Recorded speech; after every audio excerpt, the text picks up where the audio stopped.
Hello, everybody. Welcome to Disco Elysium.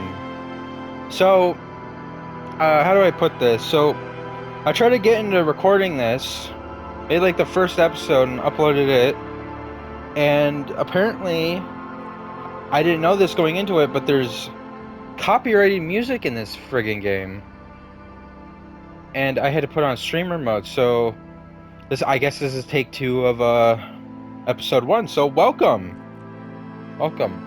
I guess we're gonna get started. I mean, I kind of get the gist of it already. Um,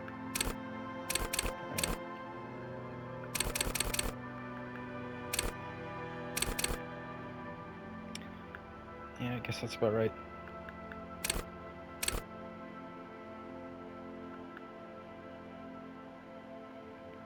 I think that's about how I did it.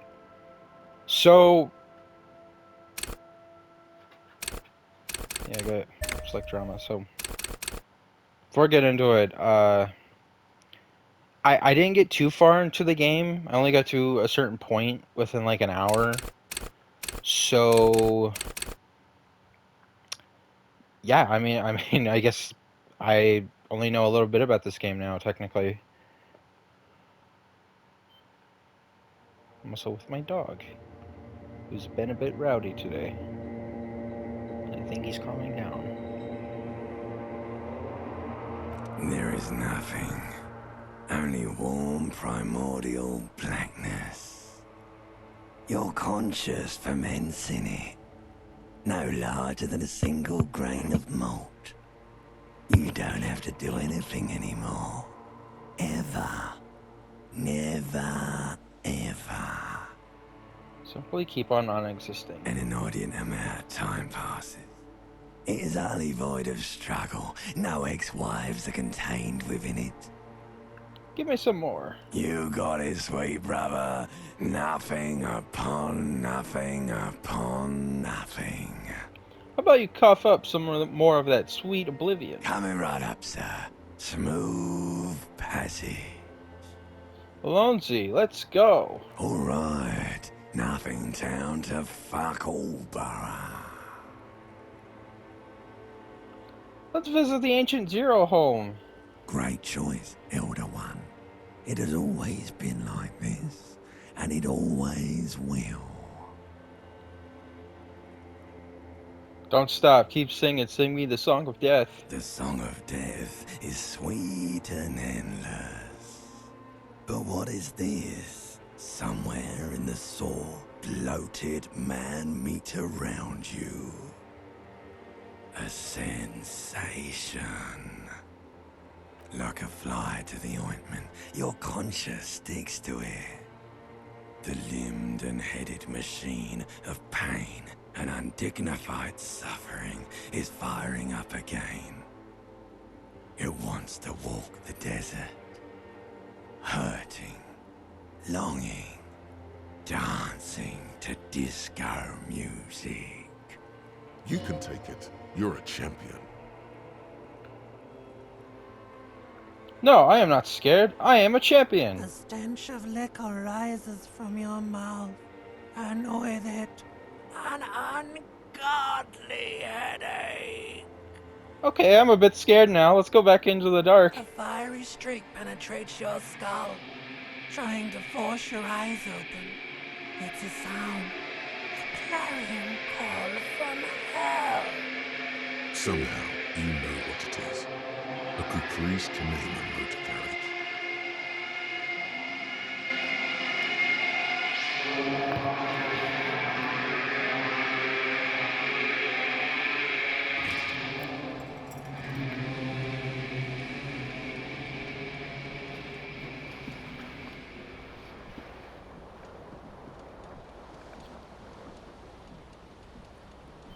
And this is it. Alright. I did have a good bit at this first section. This magnum-sized bottle of Commodore Red is empty. So, I had a good bit with the fan. So that'll just be episode 0 or This something. Because fan has 2 chain pull switches. One ends in a tiny fan, the other in a light bulb. A truly horrific necktie has somehow attached itself to one of the blades. I'm also not good with commentary, but you get the idea. You get the idea. There's a good bit I want to post too. So Or has it been consigned there as punishment? You feel as though this creature is your friend and wants to reattach itself to your neck so that you may continue your adventures together in this strange world. pull on the fan. The blades come squeaking to a halt. It should be easier to reach the tie now. Grab the tie. You swoop up and catch the tie. Snap. It's released from the blade. Warning, warning, the necktie is no longer contained. What you have in your hand is a fantastically colorful tie with 4 or 5 different patterns. The knot reminds you of a noose. If it's your friend, why was it up there? Who ties their friend to a ceiling fan? Maybe this thing is dangerous somehow. An ominous, foreboding feeling fills you as you look at the tie. I got the necktie on. Take off pants. Looks like someone tore out the tip while the song was playing. You hear a jingle. Keys are clinking in the pocket of your flare-cut pants. Fish them out. It says, whirling in rags, on the aluminium keyring. There is a single key on the ring. The number 1 is etched on it. It should open the door. I never thought, but like, can I just leave without my clothes? Like, do you just have to grab your pants and that's it? I kind of want to get all my clothes, so... This reel-to-reel tape player is still on, rolling empty.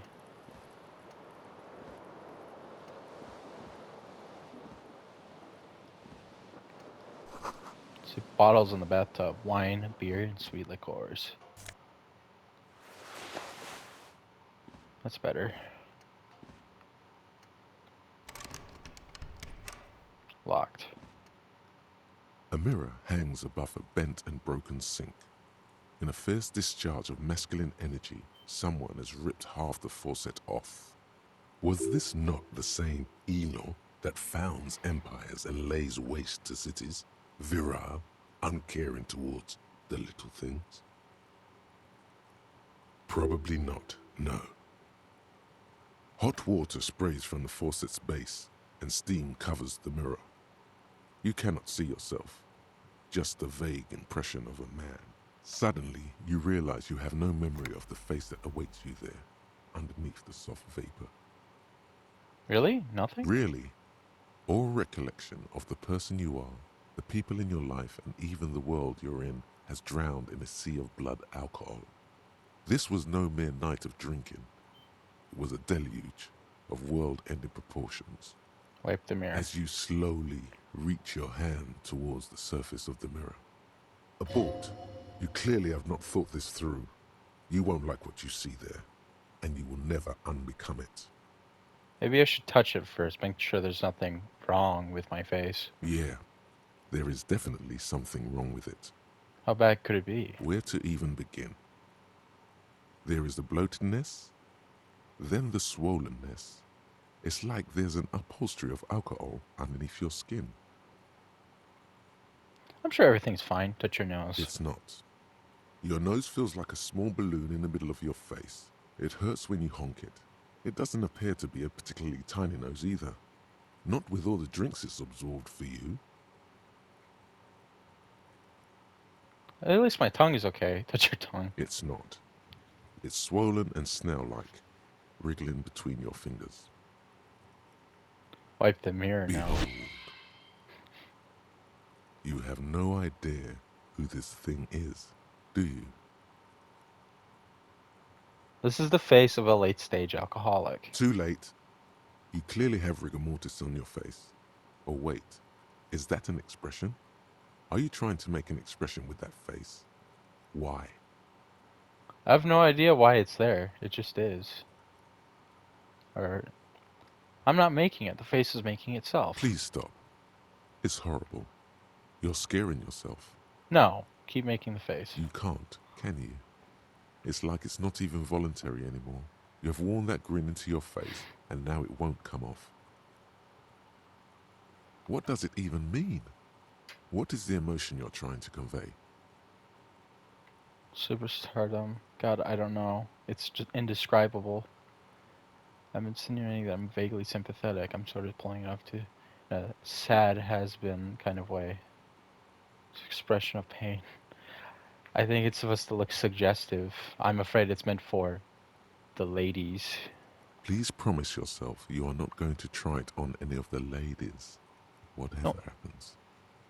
No one tells me what to do. That's right. Not even yourself. Go ahead, try something. It's not an order.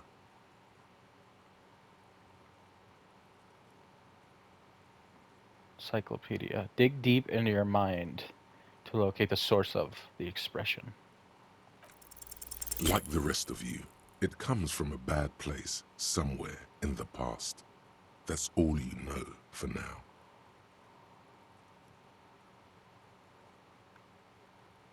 Electrochemistry. Attempt to stop the expression from happening. It's too late. Like an image on film. The expression belongs to your primary motor cortex. It would take a minor neurological miracle for you to cease producing it. Okay. Guess I gotta level up to redo checks like that.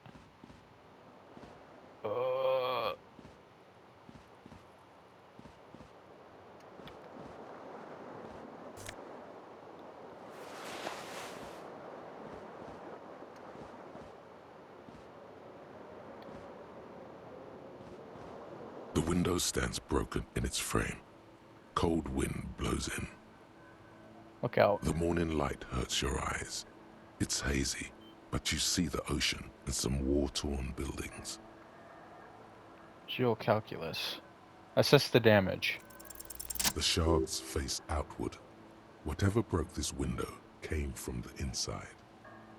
Did I break it with my hands? A fine web of scarring covers the back of your right hand, but none of it is recent.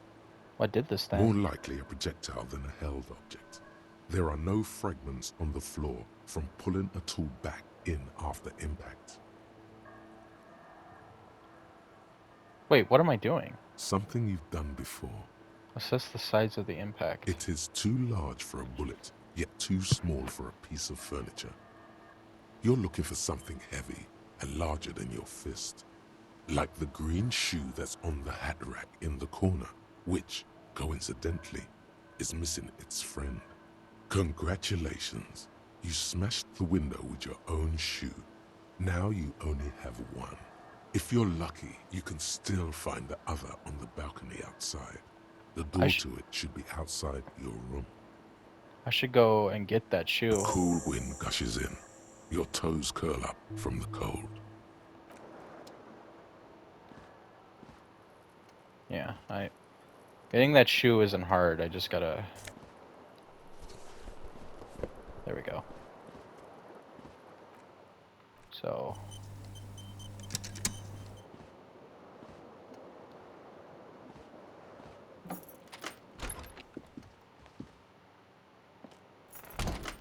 Let's go get that shoe.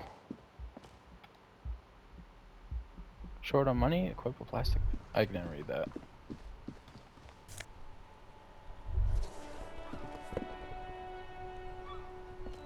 There they both are. Two identical shoes. Both copiously green and indiscriminately snakeskin. Reunited on your feet. Like two baby crocodiles. How do they fit? Good. They're balanced. Comfy. Feels like the only good thing about you right now, truth be told.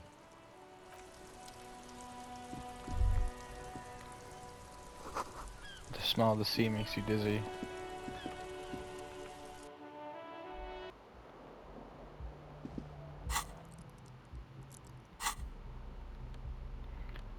I got 1 point of health and 4 morale. Okay. Bullets. +1 composure. Awesome watchtower heals. -1 Savior Fair. Heals ridiculously high. These may have lost some of their luster over the years, but these green crocodile leather shoes fit you perfectly. +1 Inland Empire, vivid imagination. The necktie is adorned with a garnish pattern. It's disturbingly vivid.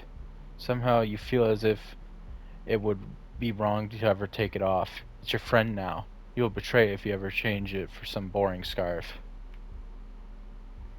Esprit decor. Halogen watermarks. Looks like someone. It looks like someone skinned this blazer off some long extinct disco animal. It has enigmatic white rectangle on the back and right sleeve. It's probably patched up.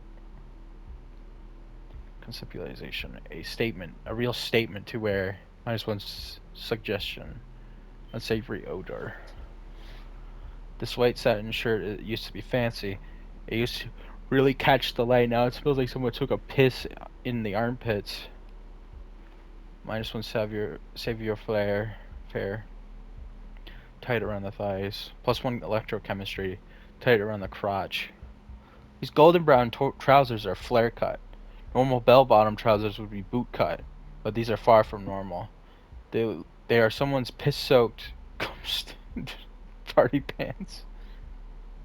Jesus, I never actually read it. So, yucky. Something on the table.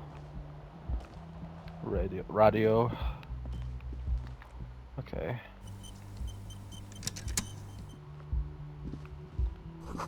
Calendar says it's March. The year's 51. Hello, officer. The young woman raises a cigarette to her lips. A silver jumpsuit falls off her like scale armor, sparkling. This is the sparkle of too many nights out on the city. Officer? Am I military personnel? No. She seems perplexed by your question. There's only one solution to this. You're a businessman. Wait, I know. I'm a businessman. Chief Executive Officer, right? The young woman shakes her head slowly. Officer could be an artistic statement, a claim to official renown. Officer is my stage name, right? I can see myself as a middling disco artist called The Officer. No. You're a police officer, sir. She looks... Yeah, You're shitting me! I'm not. Unless you've been shitting us all this time. She takes another drag. All this time? You've been here for 3 days. On official police business, no less. And what business is that? Didn't say. In truth, so far, mostly drinking. You have no doubt about the drinking. But do you strike yourself as a tight-lipped drunk? She must have heard something. I might not know where I am, or who I am, or what a Cuprous Kanema is. However, I know what one sounds like. She nods. But I do know when someone's not telling me the whole story. What am I doing here? What's my case? There's a mercenary out back. He's been hanged. The body has been there for a week now. The locals probably got tired of it and called the cops. And why didn't you just tell me that? I didn't mean to overwhelm you with information. You seem a bit lost, officer.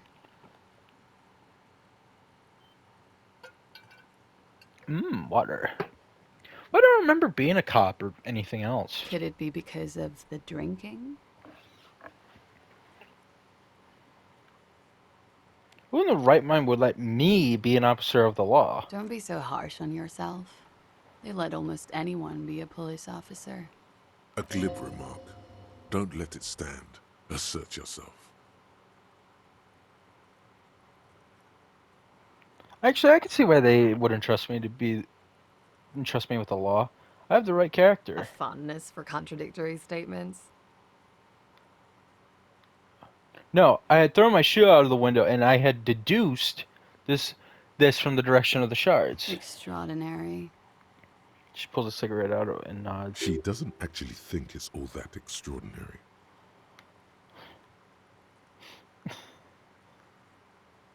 This is a red check and cannot be retried. Try the expression on her. Let her know you want her physically. I should get going now. Of course.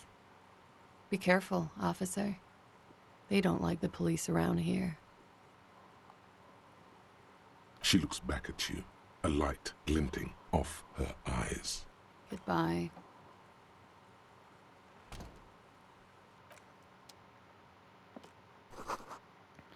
Looks like she left a lifelong stub in the ashtray. It's still smoking.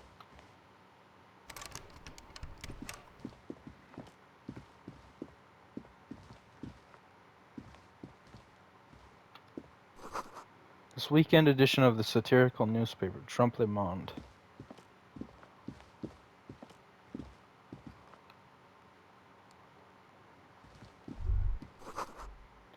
Nothing on the front page rings a bell. Strange. Go on.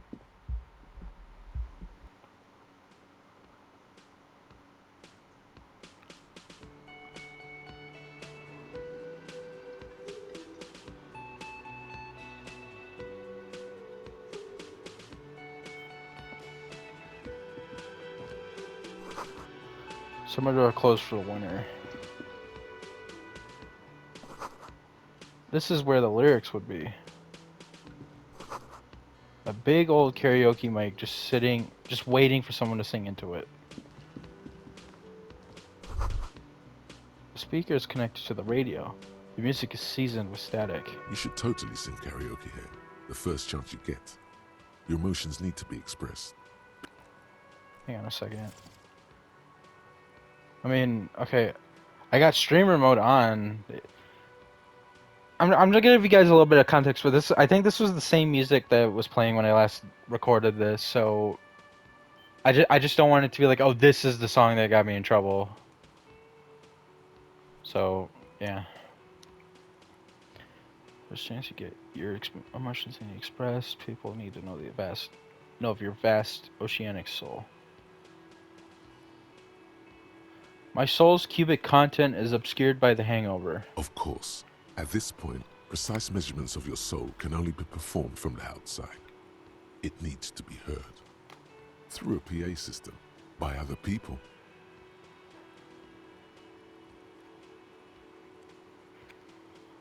What should I sing when it comes to it? You have not yet stumbled on the right lamentation, but it's out there. It'll come to you.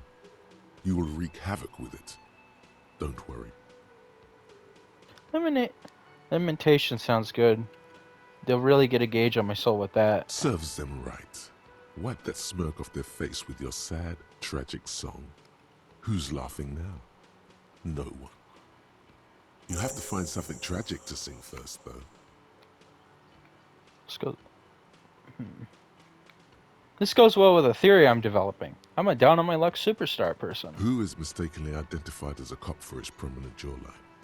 Yes, sounds likely. You should probably go on stage and pose for a moment when you're done with this thought. See if it works. Finish thought.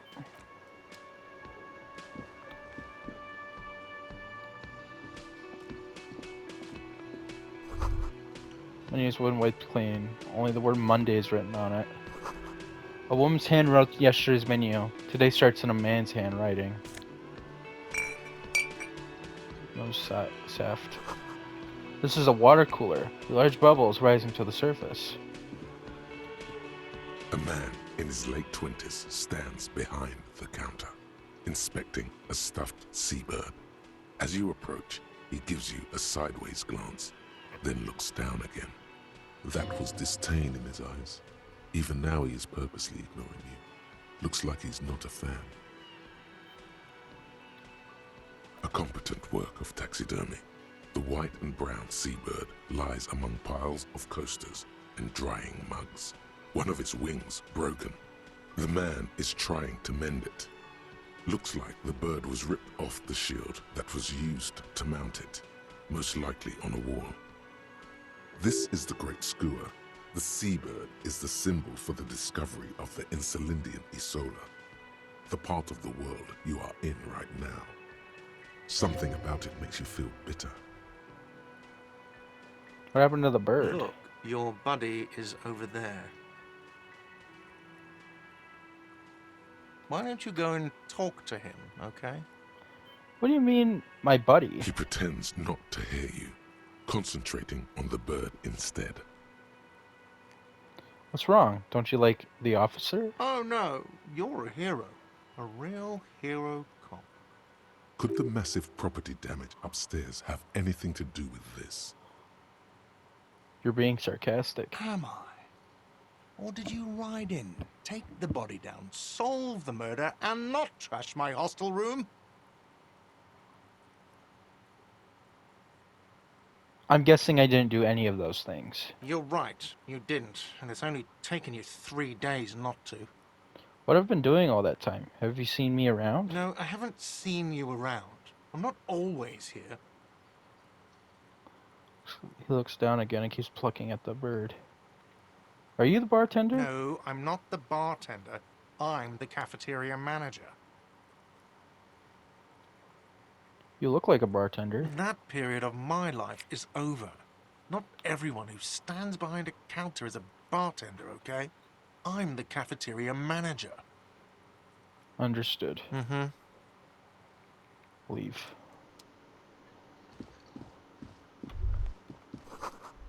The soft purr of an electric juicer comes from the kitchen. Someone is working. The door is bolted. A sign reads, "Kitchen reserved for personnel until 13 hours." A sign reads, "Mess hall reserved for union members. Doors open 16 hours." We're definitely in Europe. Something. Bottle of rum has been knocked over. Beautiful dark liquid is spilling out. A man is sleeping at the table, wearing mud-caked boots and rolled-down overalls. The back of his shirt reads "Wild Pines," encircled by a logo with a tree. On the counter, rolled out of his open hand, you see a blister pack of headache medicine. Pick up the pills. The man does not mind. You probably need them more than he does. You've just picked up some magnesium. This item is stored in the bottom left corner of the screen above your character portrait. Use magnesium to heal your morale if you have morale damage.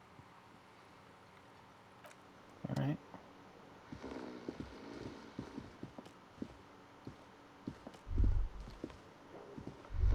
That sugary black rum stain on the counter makes you teary-eyed with joy. It's almost touching how syrupy and sticky it is. How long have you been up already?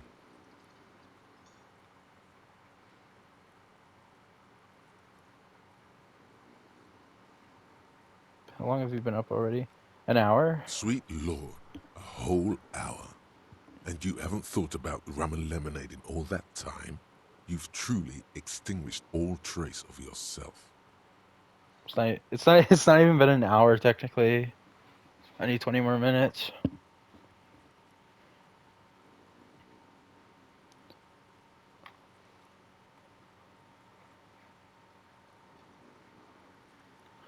Actually, should I be thinking about this? Looks like drinking hasn't turned out too well for me. Maybe you haven't turned out well for your drinking. Have you thought about that? Get a goddamn rum and lemonade to yourself, boy. Or better yet, lick that stain off the counter. Do not lick it. What happened, man? You used to be cool. Go get your boring normal person drink then. Get your drink on and your act together. Okay, so I'm definitely having some kind of withdrawal already. Hello, sweetie. You shouldn't keep your colleague waiting. She nods towards the man in the bomber jacket.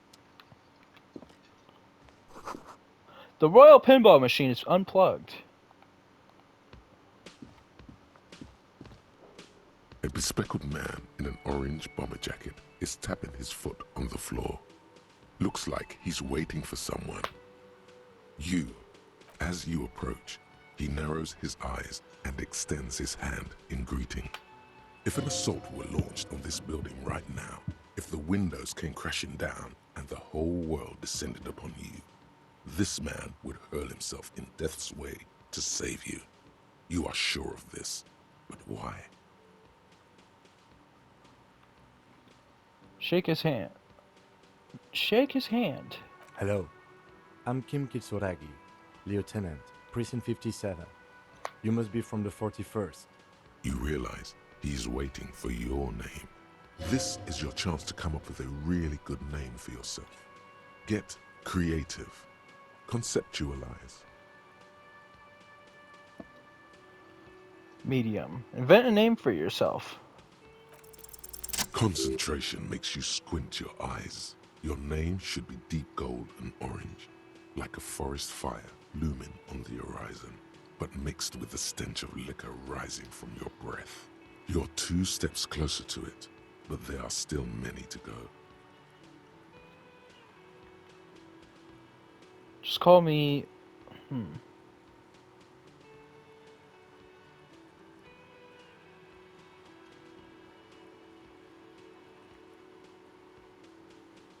Just call me Officer. Very well, officer. He's slightly confused. It looks like we had a little scheduling error on Sunday. Saturday too, actually. Have you had time to talk to the manager here? What he means is, he has been trying to meet up with you for 2 days, but you have been otherwise occupied. You mean him, not toward the cafeteria manager? Yeah, I just talked to him. If you don't mind, we should talk to him again. Ask him for a rundown of the area. Now that I'm here as well. I understand the scene is out back, right?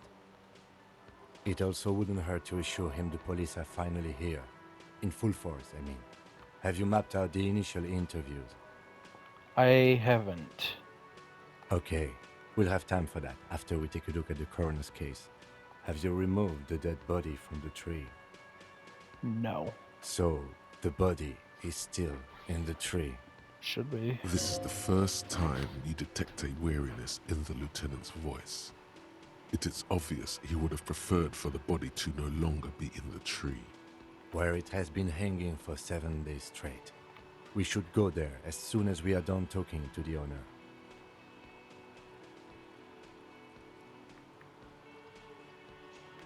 But I can't really remember anything. I can see you drank last night and the night before, and that you are still drunk now. But I have seen officers go through worse. Much worse.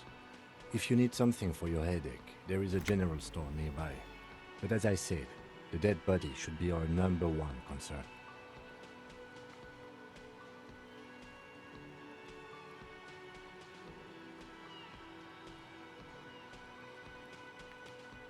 How are you sure I'm from the police? I was sent here to meet a detective from Precinct 41. You have the insignia of the Citizens Militia on your sleeve and on your back. He points to your jacket. I suppose you could be impersonating him. You could have gotten the insignia from the black market or forged it. But for now, I'm going to set those possibilities aside. I'm not from the Inspectorate General. Inspectorate General means internal affairs. What he's saying is, he's not from the rat squad and isn't supposed to suspect such things.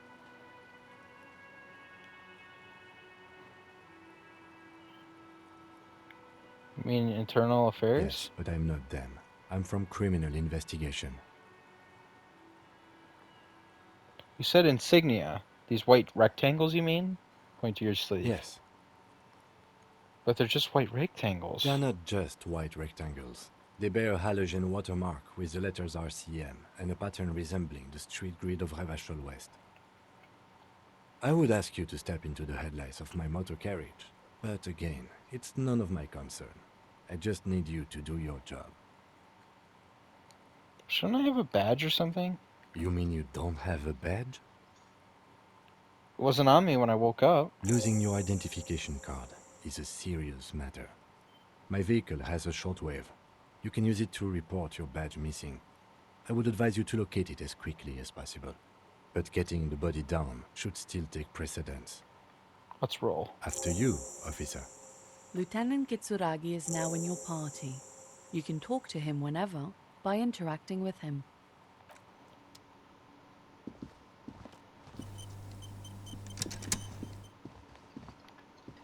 Yes? Tell me about the case. What do you want to know? Literally anything about it. I can't remember a single thing. Maybe you can tell me what you do know to help me narrow it down a bit. A young woman told me the mercenary's been hanged. That's all. Then you are not that far behind, actually. Do you want me to brief you? Brief, yes, that sounds good. 3 days ago, the RCM Emergencies Desk received a report about a security guard who was found hanged in Martinez. An anonymous caller said there was a dead body behind the Whirling in Rags hostel cafeteria. The cadaver had been there for 4 days. No one had come to investigate. During that time, the victim had been stripped of his belongings. The caller did not identify him, but used the word lynching. There is an ongoing labor dispute between the local dock workers and the logistics company Wild Pines. I was told we should approach the death as part of this dispute.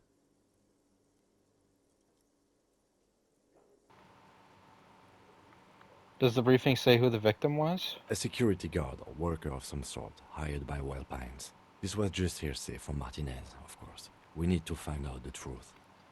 Who was the caller? To find him or her is one of our tasks here. For now, all we know is that the tone was muffled, using a device of some sort.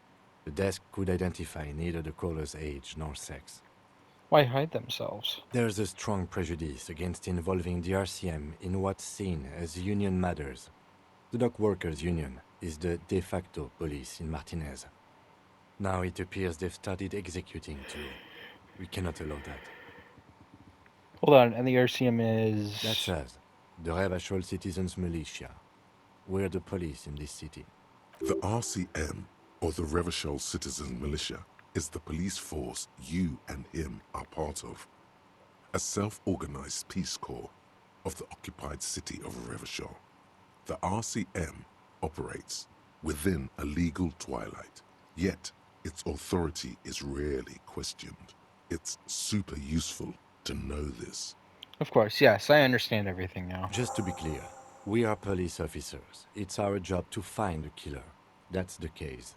Uncover and arrest the killer.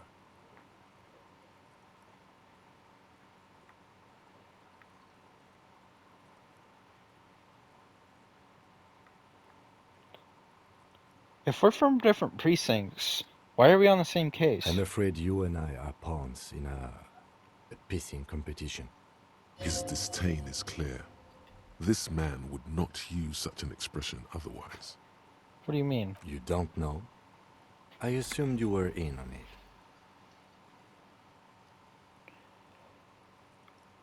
I know what I'm in on. Retrograde amnesia. Better still than an imbecilic cop-off. Tell me about it. It's just stupidity.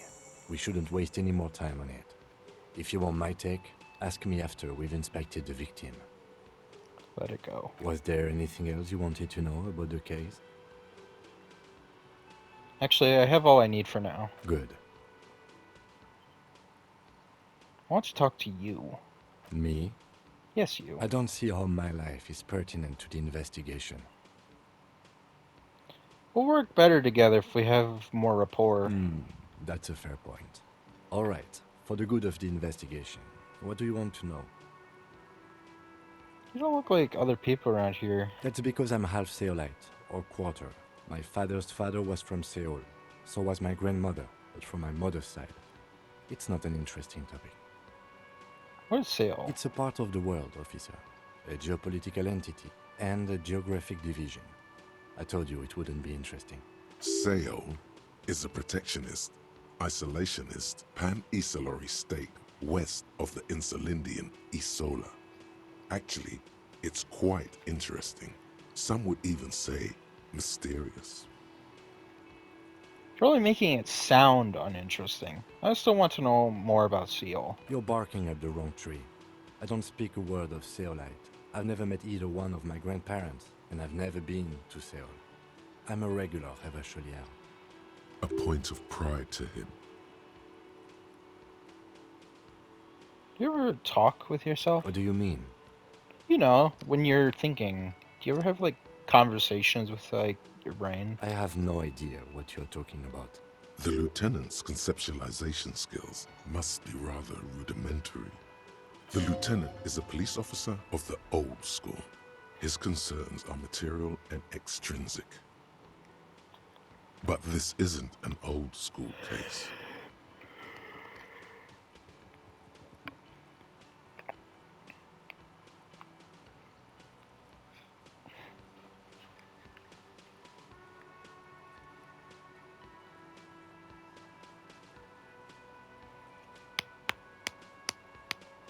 I get it. You're one of those. I get it. You're one of those old school detectives. Nod respectfully. So what? That makes you the new school? God spare us. For real detective work, nothing beats a good notebook by your side. The lieutenant produces his small blue notebook and idly thumbs through a few pages. That's where his conversations with himself take place. We all have our different mediums. His is written. That's all for now. Good. Let's change the subject.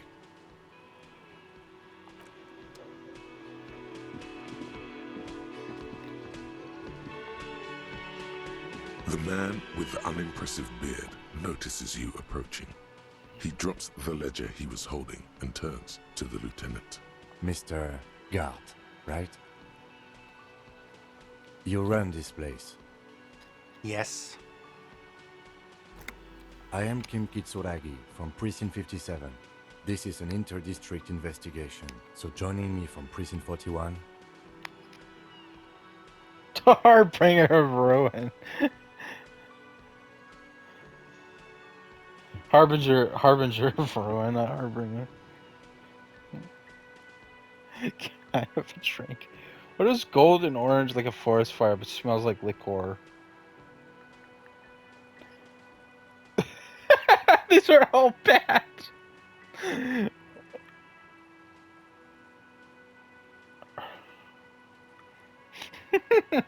Currently in between names. Can I have a drink? I should just. I want to take this game seriously, but like, I also kind of just want to let loose and do stupid stuff. But I feel like doing that's gonna get me in trouble. All right, fine.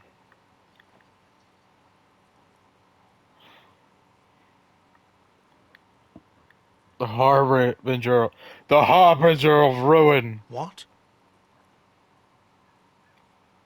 the Gloaming. I am it. I have no idea what that Oh means. my god.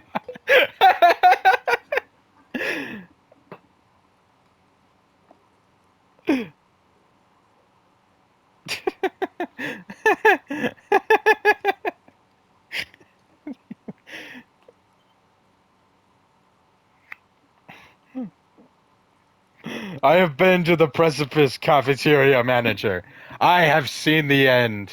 What is this, a joke to you? Is this what you get when you call the police now? This guy? We've been waiting for a week here. Sir, I understand your concern, but we are here to do a job. And for us to do it, I need you to stay calm. What the fuck was that? Yes, of course. Takes a step back. For a moment, the cafeteria manager fidgets under the lieutenant's gaze. Then he gives in. I know it took us a while to arrive at the scene, but it also took you a while to call us. It was you who placed the call, correct? No, I only just got here. It was probably Sylvie who called you. She usually works the bar here. I'm only temporarily taking over her duties. Do you have her number? Wait, did me doing that like intimidate him a bit? As a matter of fact, I do. He looks behind a pile of coasters, finds a slip of paper, and hands it to the lieutenant. You said you just got here. From where? Are you a local? What, of Martinez? No. I live in Jamrock. I only sometimes come here to keep an eye on the place. This is just one of the many cafeterias I manage. But you still know your way around, yes? In case we need directions. Yes, I know where some things are, but as I said, I don't live here. I just used to work here. And I'm not going to start working here again, if that's what you think. I didn't imply that. Detective,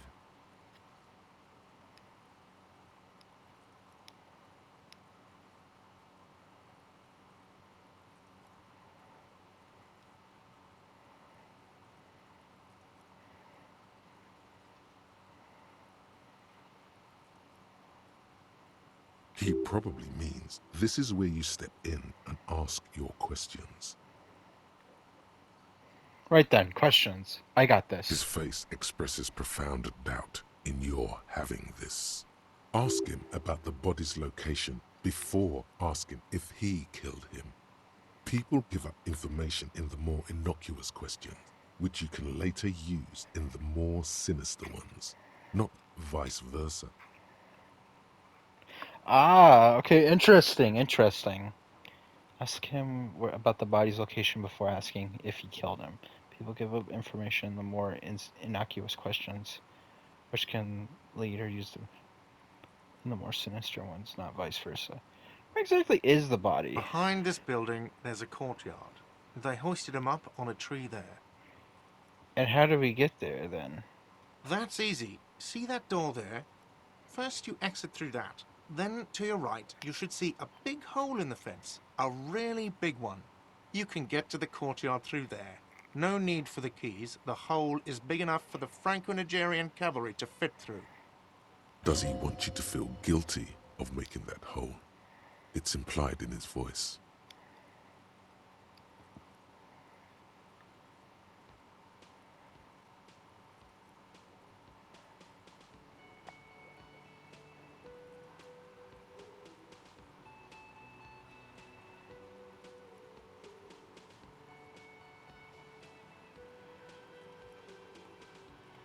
Why did Sylvie go away? She went away because none of your business. Have they not been telling you you're a cop?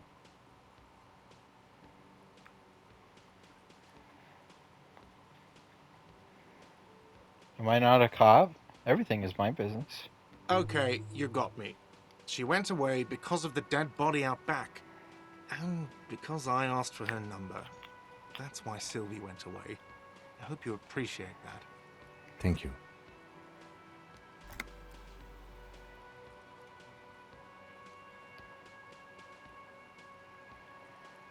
Didn't go well? I asked an employee out. She didn't want to come, but felt obliged to. It was a bad idea.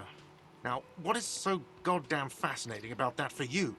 It's got nothing to do with the lynching. This stuff gets on my nerves. I am a feminist. I don't know. I just went for it. These are all terrible things to say. Everything has something to do with everything. You're right. I shouldn't have asked. I guess I like to be thorough.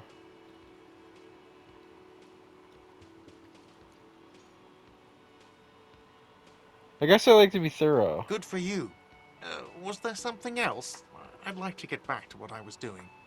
You know who killed him? I don't know who killed him. I'm not the police. That's your job. This is it. He said they hoisted him up on a tree. Who is this they, if he doesn't know?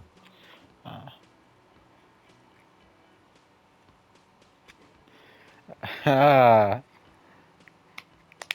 Rhetoric. Yeah, I kind of noticed that too. He said they. Before you said they hoisted him on a tree. What do you mean by they? Oh, people are saying it was the union dock workers, that it was a lynching. Who exactly is saying that? The locals, the customers, the people who eat here, a lot of dock workers eat here. Sylvie told me everyone knows the dock workers did it. Did the debarders themselves tell her this, or is it a rumor? I don't really know. You'll have to ask her. Why would the dock workers lynch this man? I would suppose it's because they have nothing better to do. You mean the strike? Yes, the strike. The man they hanged was a security guard for the harbor company, I hear. A mercenary. The unionistas probably thought they'd send a message.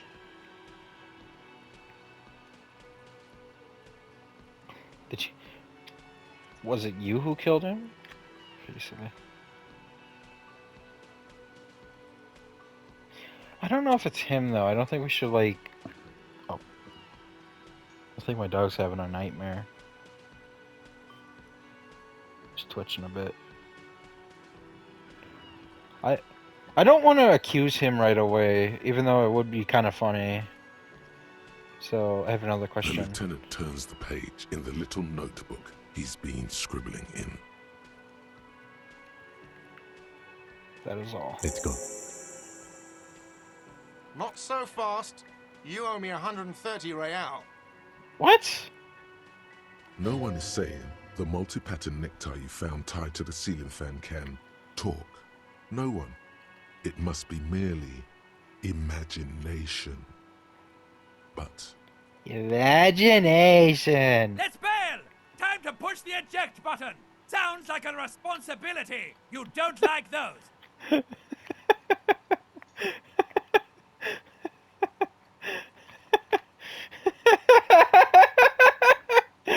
Slip away unnoticed.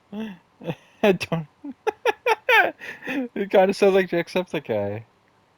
What's real? Oh, excuse me. You owe me 130 real. Real.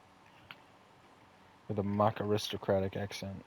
the IIR, or Inter-Isolary Real, is the global reserve currency.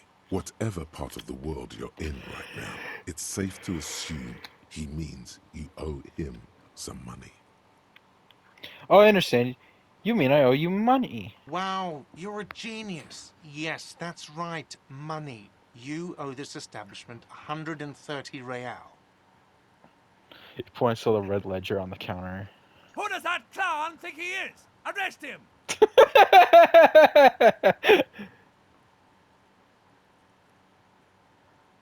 Just say that aloud. Oh no, it's a thought because it's not in quotes. What exactly is money? You're under arrest. What do I owe this place for? But what do I owe this place for? Let's see. 3 nights at a tariff of 20 real comes to 60 real. Then there's the window you annihilated. The hole in the window was the first thing I saw when I came to work. So don't try to tell me you didn't. That will be 40 real in damages. Another thing you've annihilated is half the bar. You've run a tab of 30 real. Actually more, but we'll round it down to 30 for your hard work maintaining the stability and order of Revachol. That's 60 plus 40 plus 30 equals 130 real. And yes, real is still money. Did I hear my necktie speak to me twice? No one is saying that! No one is saying that Ty can talk! That would be ludicrous! It's just that you should arrest him! It would be wiser! He wants to take your money!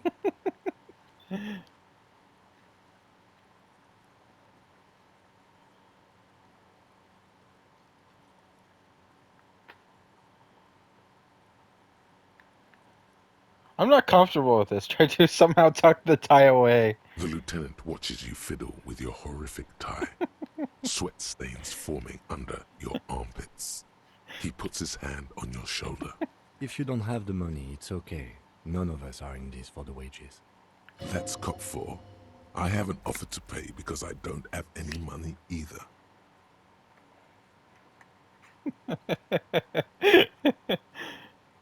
What exactly is money? What are you, a philosopher?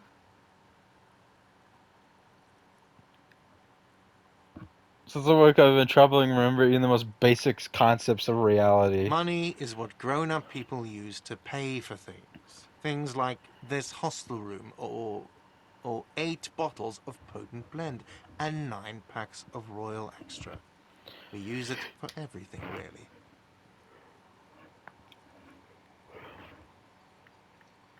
Proceed to show him the coins you found. Is this money? Yes, it is. Count them and give them to him. That's 10 plus 10 plus 20 equals 40. So now I'm down to 90, right? No, you see, that's 40 cents. Cents are a form of currency 100 times smaller than the real. I'm not even going to take this. Come back when you have 130 real. 100 times smaller?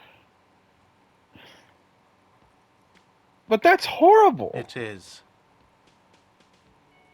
He stands silently looking at the coppers on the counter. Isn't it evil? The order of magnitude between what is asked of a person and what they have. Darkness rides. Pick up the coins. It does, doesn't it? There's a shuffle of nylon as Lieutenant Kitsuragi looks for something in the pockets of his orange bomber. What happens now? I'm sorry, but he has to pay. I can't let him stay here any longer if he doesn't. If he doesn't have the money by tonight, then... Officer, maybe you are better off working this from home for now. You live in Jamrock, right? It's not that far away.